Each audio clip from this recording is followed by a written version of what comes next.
Hi, I'm Brittany with WTI and I love trying new crafts. So I was really excited to find this beginner set of Epoxy Resin by Shabebe.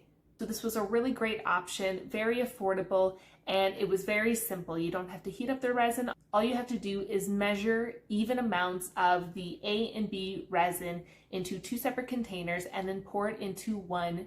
Stir it slowly until you can't see any separation. It's fully blended in, and then you let it sit because you don't want any air bubbles in there. You let it sit for maybe about 10 minutes, which is nice.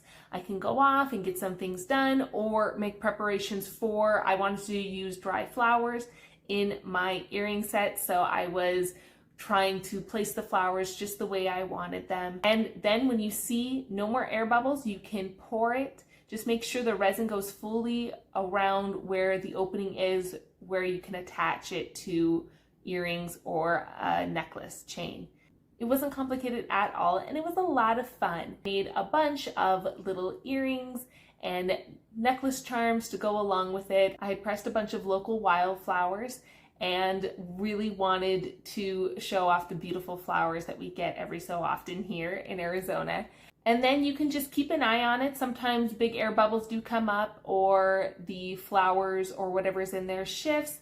You usually have about 30 minutes to move it around, make sure it's where you want it, and then give it a full 24 hours for it to be completely solid. But then to have a complete cure time, it takes about 3 to 4 days. I think you are going to absolutely enjoy this the same as I have, and that's my point of view.